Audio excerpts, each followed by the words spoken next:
Well, greetings and thanks for joining us on episode number 123 on Lightbulb Moments. Subscribe to our YouTube channel to check out past Lightbulb Moment episodes at Qnity. I'm Tom Kuhn. I'm host and curator of Lightbulb Moments. And remember, money isn't the most important thing in life, but it is reasonably close to oxygen on the gotta have it scale. At Qnity, we help make things simple, visual, and actionable to give you a clearer path towards prosperity, whatever that looks like for you, and to prosper, manage your ATM, your attention, time, and money. And thank you for spending your precious time and attention with us today. We're thrilled to have you. We love hearing from you. Submit a light bulb moment of your own on our website. The last guest was Alan Ruiz, the most recent recipient of Master Hairstylist of the Year, which in order to earn that designation, you had to be Hairstylist of the Year at least twice. He was a great guest. I'll go through some of the things we went through just very shortly here. And this week, joining us, we have Candice Gliatto, a regular on Lightbulb Moments. She's owner at Citrus Salons. She also is a Qnity educator, coach, and in the area of training and development. At Qnity, we help provide financial wellness for pro beauty students with our Money EDU, for professionals with our Money Pro, and Money SBO is for owners. My light bulb moment from last session, really, which was 2 weeks ago, was all about the middle and balancing business and creative. And it really was a great conversation I had with Alan, and it really spoke to me because it goes back to really the founding ideas behind Qnity, which is there really is magic in the middle, and to move from a world of or to a world of and getting left brain results with a right brained approach. And it also goes back to the name of Qnity, which many of you may not know, but the whole identity and whole name behind Qnity is taking two symbols. One is a pencil and one is a lens. One's a symbol for the business, the systems, the linear part of the business, the left brain.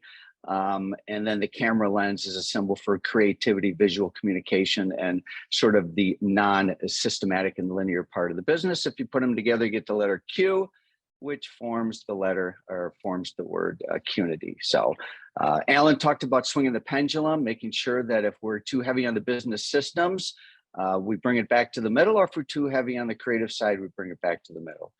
My light bulb moment this week are actually two of them. We've got a new data project that we are in the midst of, and this is going to be big. It's sort of been a slow build, but it's starting to build on great momentum.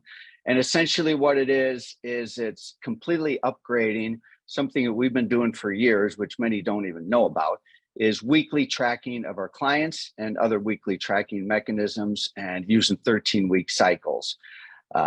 What we're doing now is we're having a much more systematic and larger scale approach to getting a KPI on a very regular basis. So we're able to have real-time benchmarks as opposed to benchmarks that might be dated from many years ago, whatever. And it also will ask the question on a very current basis, how are people trending? Included in this is some POS and tech partnerships. We already have a partnership with Forrest. They've already built out an entire reporting structure that meets with our process. We also are in discussions with Mevo, and I believe that we are now at a point where we can start adding them to this. And we're also in conversations with Salon Biz and other POS companies.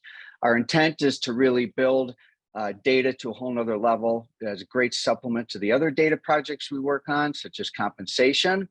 A lot of compensation projects. We have 3 in the works right now. But I'll save that for another week. The other thing is wedding. Aaron just got married, and I'd be remiss just getting home 48 hours, not even 48 hours ago, is to just kind of unpack it a little bit here. And first of all, I want to come to wedding hair. Keep it on point here because I could talk all day about the wedding because it was an amazing multicultural experience. Certainly check out Instagram for a lot of posts that are up there on the wedding that just was this past weekend. But shout out to Alan Ruiz, who I already mentioned as a guest. And boy, I got to tell you, I have a new appreciation for hairstylists, makeup artists, everybody and anybody involved in something like this. So Alan was able to help the mother of the bride, which was awesome to have Master Hairstylist of the Year work with your wife to help her get ready. He was very, very generous. And then we have our niece Bailey, and now you're starting to get a sense of the multicultural aspect of this wedding, hairstylist. And then we're going to get to Candice Gliatto in a moment because she got into the act too. But I just thought I'd show you some photos of some of the different aspects of the wedding. I mean, it was a full-on multiple-day Indian service as well as Western service, and I think you can see some of the bright colors and the imagery. It was just an explosion of color, followed by a black and white night, which was a traditional Western ceremony. And obviously, you can see the bride looks beautiful, and I think I look okay too. They're actually in a tux. Anyway, it was a blast, and I want to bring Candice into the conversation right now. Candice, good morning. How are you? Doing well, thanks. How are you? Good. Thanks for joining us. We do have a topic that's not wedding related, and I'm super anxious and excited to get into that topic. But so thank you for being such a big part of the wedding and doing Aaron's hair, and quite an experience, wasn't it? It was incredible. I mean, I've never been to and the wedding, all aspects of it were pretty incredible. I've never experienced an Indian wedding ceremony or all of the other ceremonies that come with it. So it was really quite the experience for us, my husband and I, and everybody. Yeah. So we could spend an entire session on that today, but that pushes a little bit too into the personal side of things. But obviously you and I could spend an entire day talking about that. But let's get on the topic that I really wanted to explore with you today. And Candice, I've known you for a very long time. You've been a business owner that has had the ups and downs through the years. And but you've run a very successful business. Now you're at 2 locations, and you shared with me something that was something you did in your salon, and it really jumped out at me because you ranked it as one of the most significant things you've ever done as a salon owner. So I'll let you take it from there. Yeah. So, should I just tell the whole story, Tom, or do you want me to? I think you just tell the whole story. Yep. Okay. Yeah. So, I mean, like I get to work with a lot of salon owners through Qnity, and although I'm a coach, I still have the same challenges that everybody else has in their salon. And one of the most difficult ones, and the ones that really can kind of punch you in the gut, is when your culture is off in your salon. And that has been my experience at my original location for quite a while now. So really just kind of dialing it back to where this all started, like post-COVID shutdown, like we had been back up and running for a while. And I was pretty busy getting my second location up and running. So I wasn't in the salon quite as much. And I had some senior staff leave, not necessarily for any bad reasons, but it definitely kind of shifted the vibe of the salon for sure. And so, we were lucky enough to have a lot of new people come in. And so, we were able to maintain like our team size. But the shifting around of people, me being elsewhere, it just kind of led to this culture funk. And then at the end of last year, despite a lot of efforts to do all the things that we're all trying to do, to create more flexibility, get rid of the more strict dress code, create opportunities for people to make a lot more money and work a lot less, despite all of those efforts and all those things being put into place, I still lost about 4 more people at the end of last year, which really was just kind of like the, final push over the edge of like, okay, we have like a big culture problem here. And, I've been chipping away at it, and it's just not really gotten anywhere. And so I was feeling really, really defeated, like wanted to throw in the towel. Like every day I'm like, I should just quit this, stop torturing myself with this, focus on being an educator, and it was rough. And I know that a lot of the salon owners that I talk to every day are in that same boat, and it's so emotional and exhausting and sad. But yeah, and I have talked to every single team member individually. Okay, and this is an important part of this. Every single one I pulled aside. Hey, can I have some feedback? I'm really struggling with this. And the general feedback that I got from them is, yeah, I'm sorry, I feel bad for you. Oh man, I wish it wasn't like this. I don't know what you can do. I remember one of the last conversations I had before I decided to do what I'm going to share in a moment here was with one of my stylists, Ash, and she was like, I don't know, but we need a big reset. Good luck. And I'm like, oh my gosh, I don't know how you're going to do this. So fast forward to the fill. What was the name, and excuse me for not remembering this, of the woman that was talking about mental health? Do you remember her name? I'm not remembering it right now. Melissa Dolman. Yeah. Yep. Okay.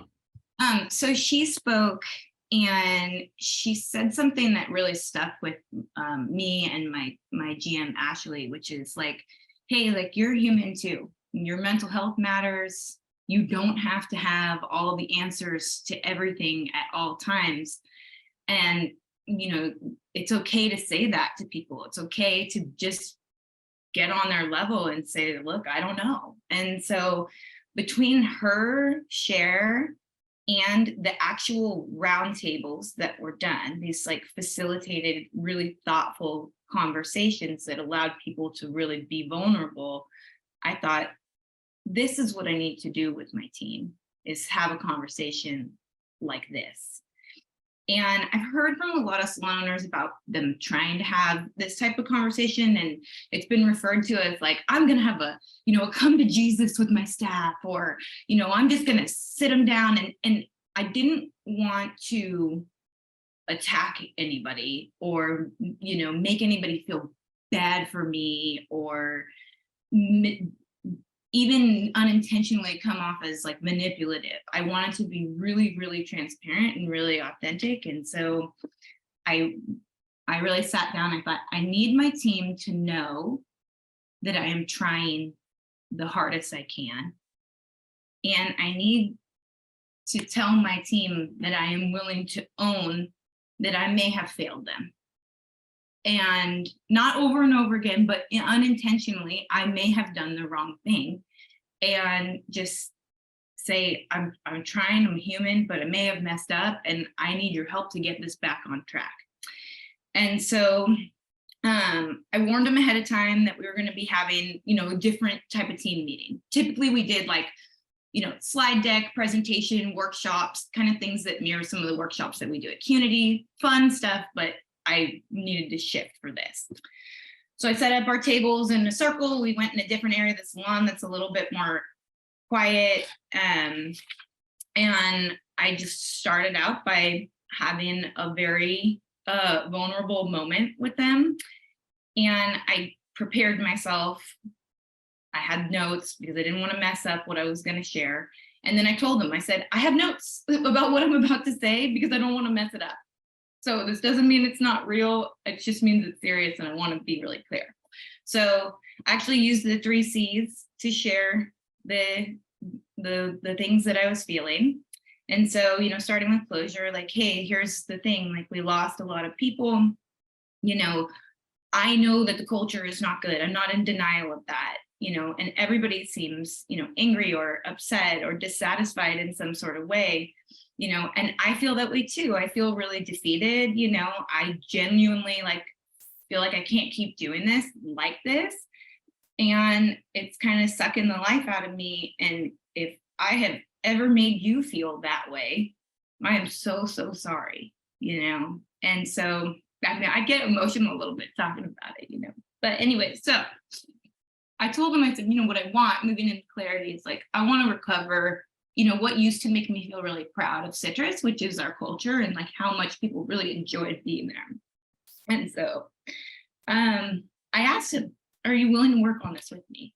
Because if we could do this again, like I would feel really proud of my business again. We've had a lot of, left brain success and profitability and in our systems and operations. But at the end of the day, if people don't like working there, it's that Qnity thing. I can't be really proud of that. And they said yes. And I think they were pretty tripped out that I did that, because just talking about it now, you can tell I'm emotional. You should have seen me there. And I wasn't doing it to be manipulative. I was just being myself. And so anyways, that's the whole lead up to what I did. I feel like I've been talking for a long time. Should I keep going? No, I'm going to just let you run on this, one. And, obviously you did share with me, there's a lot of vulnerability in this and transparency, and it's absolutely coming through. This is an amazing share, actually. Keep going. This is a great story. It's a great way to really look at something that you just feel like squeezed. You just feel like you don't know where to go. You feel stuck, and keep going. This is a phenomenal share. So I asked them if they were willing to work on it with me, and they said yes. Okay. And so here's where I had to really be thoughtful going into it about, I don't want to set up some sort of meeting that turns into like, pitchforks being out and everybody airing out all their problems in a way that, would make me feel attacked, or my managers, or each other. And so before we got started, I said, I want to create a safe space here and just create some boundaries. Okay. And so I called them boundaries instead of rules, because I didn't want it to feel weird. But I said, look, we're not going to do. There's no finger pointing here. Okay. There's no passive aggressive, sighs, eye rolls, things like that are going to make people feel uncomfortable, and we can't have that. So restrain yourself. And then I said, when we express what we need, I want us to use nonviolent communication only. And so this is something that I learned from my parents as a teenager, in communicating, which is, and I explained to them, share what you have experienced, identify your feelings, express what you need, and request the help. And I actually printed out these little visuals with all 4 steps and put them on the table, just so people could like really be thoughtful when they shared. I asked everybody to participate. I said, please don't take over the conversation. We need to hear from everybody, and we only have 90 minutes. So time limit was set, all of this. And so we went for it. And, they had some specific requests. It wasn't anything that I was a little nervous that they were going to be like, we need to close the salon on Saturdays or something like that, that I was going to have to say no. There was nothing like that. It was all these little things that were just either assumptions that we needed to clear up, or, they needed to clear up assumptions that maybe we as leaders had of them, that we don't want to work, that sort of, they don't want to work, that sort of thing. We cleared all that stuff out. So basically they asked, they felt like the managers were not as approachable as they could be, which gave the managers to have a conversation of like, oh my gosh, no, I want you to approach me. And again, assumptions. That stylist doesn't like me, or doesn't like to be told what to do. This manager doesn't like me. No, it's just a matter of people assuming that that's what's happening. There's a couple other low-hanging fruit, junior talent needing a little bit more support. So we talked about that. Breaks after a certain number of haircuts in a row, things that I would have been happy to do that I didn't even know were on the radar. So interestingly enough, I wrote down everything that they had requested, and I had to go.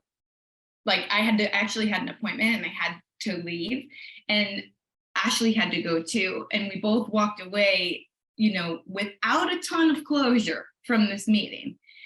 And I was like, oh my gosh, what did I just do? Did we just like rip a hole in the sky, or was that good? I have no idea what happened. And everybody kind of walked away a little bit like stunned, and so I from all those notes, I wrote a big email and I said, here's what I heard from you, and here's how we're going to respond to this, which I think was really important to confirm that we heard them. And the next day I got back to work. I had no idea what I was going to walk into. And the whole salon just felt like there was like this cloud that was lifted off of it. Even though we didn't really have any like really strong things that came out of it, it was just about having a conversation. So I got up to my desk. There's a bunch of notes on my desk from the team. Thank you for yesterday. I can't wait to continue this conversation. And we have had another meeting since where we've tackled some other things that were like points of frustration. But again, for the most part, low-hanging fruit. And it was just about being open. And I told you this, Tom, and I'll say this again now, like, this is the most significant culture shift we have ever created in our 14 years of business. And it happened in, really in an hour and a half. My husband. Let that sink in for a moment. Come back to your husband in a moment, whatever you're going to say there. But that's really what caught my attention. I thought this is a light bulb moments conversation. That you've been in business how long? 14 years. So out of 14 years, the most significant cultural shift you've ever had. Yeah. All right, keep going. You were going to say something about your husband? Well, I was just going to say, he's in and out of the salon fixing things and whatnot. And he came in to fix something. And later that evening, I got home and he was like, man, I went into that salon. I didn't even recognize it. It felt completely different. Everybody was saying hi. Everybody seemed like they're in a great mood. We're getting emails from customers. Just want to thank you. I had a great experience. Like, it's affecting all those other things that that we're always trying to remedy. And it really just goes to show, like, root cause. Like, if your people are in a funk, that's where you got to start, And so, and for me, it's like, feel 100 pounds lighter. Even if, the couple weeks after, as things fell into place, I was telling Ashley, I was like, man, I've been obsessing over the culture funk in our salon for so long. Now that that's gone, I'm like trying to figure out new things to think about. There's a lot of space in there now. I'm like, okay, what do I focus on? So, it's been pretty amazing. And part of me is like, dang, I wish I would have done this 2 years ago. I suffered for a long time when I just needed to not have the answers, not change the dress code, not give pricing autonomy. I mean, I did all those things and they were important and meaningful to my team, but like, it really came down to just getting on the same page as them. And you don't have to have all the answers. You can ask them. And so it was a matter of me saying, hey, how do you want to be led? And they came to the same conclusions that I did, for things that we have in place, policies and systems and all of that. But it was just about understanding why that those exist and that they're there to support people, not to control people. And, there's a lot more trust in our structures and systems now. And so we're going to continue to have meetings in this format for a while. We won't necessarily be tackling culture every time because I feel like we've moved through most of that. But, having that style of a meeting for how we are going to tackle customer service or technical development or mission and values. I'm excited. So it was very courageous of you. I could see that this really pushed your boundaries personally from a vulnerability, and and it's really amazing. I'm still, if you were in touch with them one-on-one and you felt like you had the one-on-one, why do you suppose things didn't come out? What was because it was the group element that was the X factor here to remove the culture funk. Why is that? I talked with people about that because I was trying to figure it out too. I'm like, I don't know why this worked and those meetings didn't. I was just as open in those meetings, but I think if we don't catch everybody at the same time, the way that they explained it was like, yeah, I would talk to you and I'd be like, okay, I kind of understand. Go downstairs and there's maybe a negative conversation happening and it immediately kind of undoes what happened. We all needed to have a reset together at the same time, and we all needed to be in the same room and look in each other's eyes and say, I'm willing to work on this, not, oh, I hear you, okay. And so there was a commitment that we made as a group before we even started the discussion, which is, I do want this to be better and I'm willing to share what I need, and we're willing to listen. I'm willing to shift some things so that myself, like me as a team member, and all of our team can move forward in a way that feels good. I think it was that. I would expect that your vulnerability was at another level than it might have been in the past. Is that a fair statement? Had Yeah. you been that vulnerable? Okay. Well, I've always had all the answers, and or Oh, solutions. And I went into this, and it was a very weird feeling, but I went into this knowing what I was going to say in the beginning, right? We talk about closure, clarity, and confidence. I told you, closure was here's what happened. Clarity is here's what I want to happen and how that would make me feel and how I hope it would make you feel. Confidence is what we're going to do to get there. I didn't have that part. hmm. They needed to have that part for me. And we needed to have that discussion. And so I had no idea. Even, like I said, even walking away from the meeting, I was like, I hope we figured it out, or we got some traction.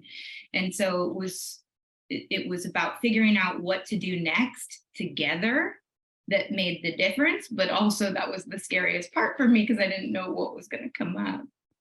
Yeah.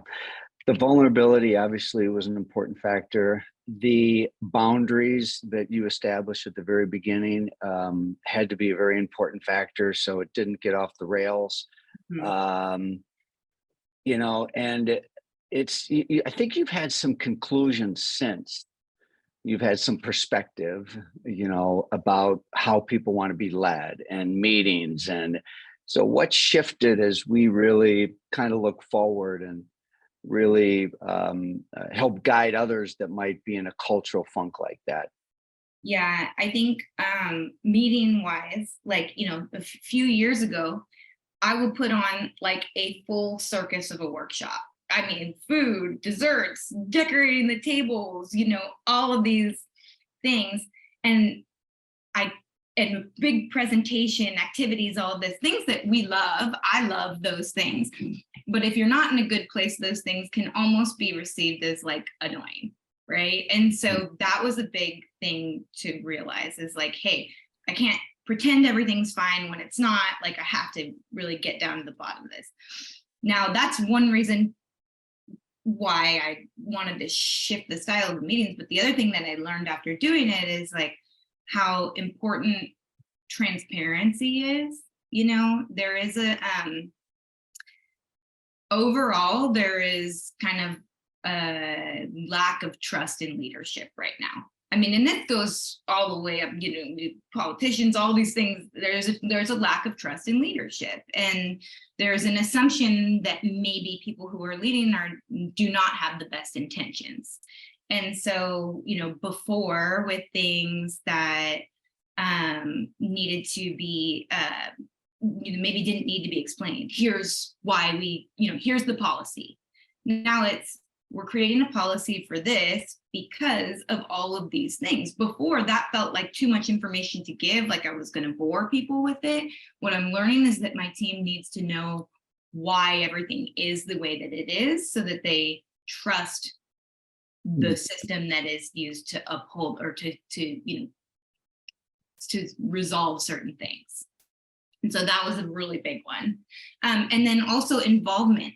Jody had shared, these key factors of leadership, a year or so ago. And I don't remember all of them, but I remember one of them was involvement. And I thought, oh, that's so interesting because, like, your core leadership team, like your managers, they always have your back. They're always engaged and excited, and it's because they're involved. And so if you can create an opportunity for the rest of the team to be involved about where the business is going and how it's going to get there, then you're going to have, a higher level of engagement or buy-in or trust. And so those were big takeaways for me. And after, having done this, I'm like, okay, yeah, that was a real thing. That was true. That was a true need. So. Mm-hmm. Well, so when when we look at structure, and how does this change the structure of your calendar when it comes to meetings and all of that? So let's look out maybe 13 weeks, 26 weeks, that type of thing. So how does it affect the structure of how you do business? Well, we've always done a quarterly all team meeting, and that's what this was. They actually requested that we do another session like very soon, so we scheduled one like 2 weeks later, and they stayed late. I got pizza. We closed at 7. They stayed till 9 to have another one of these discussions because it was really important to them. And so then after that one, they said we could probably spread them out a little bit more. I feel better now. And so we're going to do a seasonal roundtable, and we'll have a focus. It's not going to all be like, let's fix what's broken in the culture, because we're moving through that now. So seasonal roundtable that is brief, an hour and a half, that is focused, that has boundaries, that has a very clear intention for what we're trying to do. I mean, that's how it affects the calendar. But I will say it's actually easier to prepare for that type of meeting than for a full presentation and workshop. To prepare for that meeting, it's think about what you want and check your ego at the door. And that's it. And I hate to admit, I do have an ego. I have a lot of pride. And so sometimes it's hard to hear that what you're trying to do isn't working, but you have to hear it, or you're just going to be you and yourself, Yeah, it resonates with me what you said about the relative preparation and delivery between sort of a normal salon meeting where there's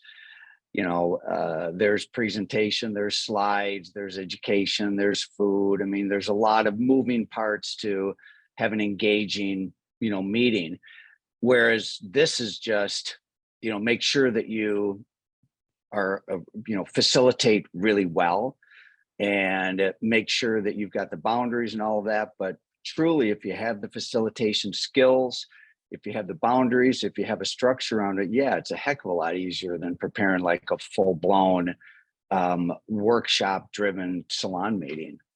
Yeah, and definitely, like, I used a lot of and granted, this was a more personal situation, but I used a lot of the facilitating, techniques that I've learned in facilitating roundtables for Qnity, or, in group coaching.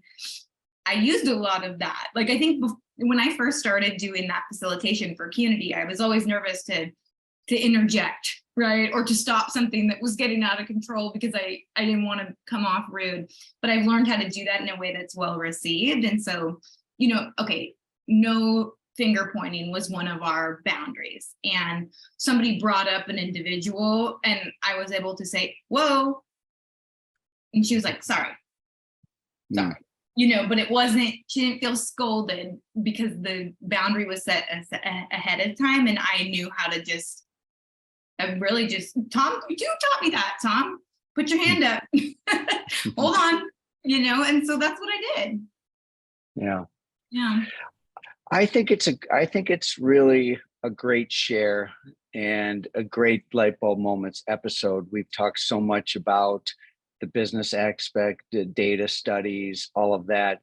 And, certainly finding and keeping talent is huge. But while you have the talent, making sure their level of engagement is at its peak is really something I think everybody can relate with and look for tools and ideas. So anything else that you want to share before we wrap up, Candice?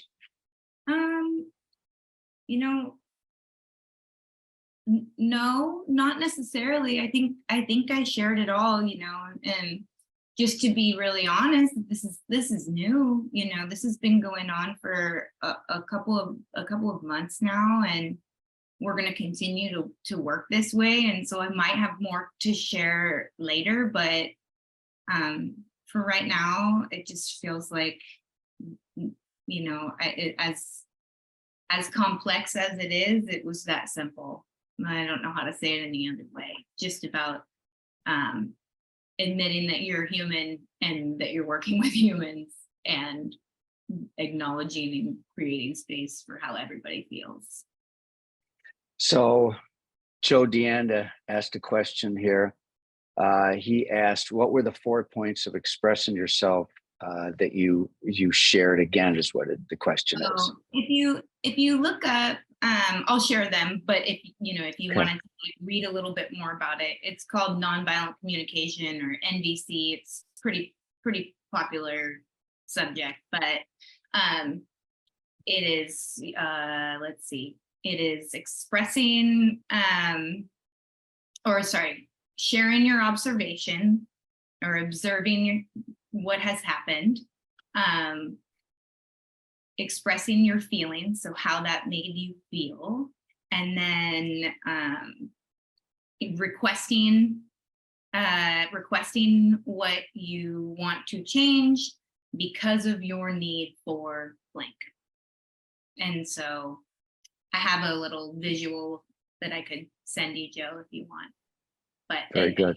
if you Google it, there's so much really great information about it, about NVC. This might have been one of my favorite Lightbulb moments with you, Candice, that you've been a guest. I don't know how many times, I don't know how many light bulbs, but here's another one coming your way. So let's everybody give Candice a virtual round of applause. Thanks, Candice. A great session. Yeah, it's really caused me to reflect quite a bit since we've had, because you have brought this up a couple times. And to me, when you said that this is the most significant cultural shift that you've had since you've been open, is just remarkable. So thank you. Don't go away though. All right. Well, listen, what a great share by Candice. I have, let me see here, some other things to share with you. If you'll just give me a second here. Before we wrap up today, including something on the calendar that I want to talk about with Candice being present. So let me just kind of come back to my slides here. Okay, so we have coming up, actually I don't need this. We have coming up in September, we have 2 workshops, and they are adjacent to the Minneapolis airport, very easy to get in and out on. It's September 19th and 20th. I certainly hope I got those dates right. Somebody put in the chat if that's not right. But we have our execution workshop. Okay, Sonia just put in the chat. We have 2 workshops going on simultaneously.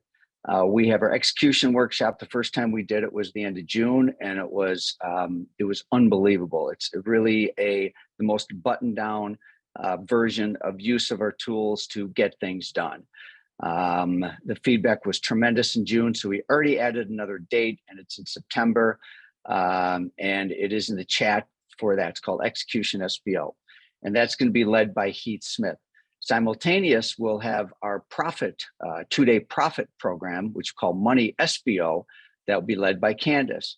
And then there'll be overlap between the 2 groups for efficiency and meals and engagement, all of that. But we have 2 separate tracks going on. Enrollment is open. We'd love to have you join us. There's no substitute for in person. These workshops has the most current Qnity execution tools, including some that none of you have ever used before. So certainly join us September 18th and 19th. Candice, it's going to be great to have you back over in the Twin Cities, and it's going to be here before we know it, right? Yeah, so looking forward to it. All right. And then, so as we wrap up here, We've given Candice the golden light bulb here. And Lightheart Sanders, thanks for their sponsorship of Lightbulb Moments, as well as Benefits by Qnity, which offers ally health. Subscribe to our YouTube channel. We love hearing from you. Submit a Lightbulb moment, or if you want to be a guest, let us know. And also watch Erin's, or check out Erin's podcast, Money O2. She's got some great episodes that she's loaded very recently.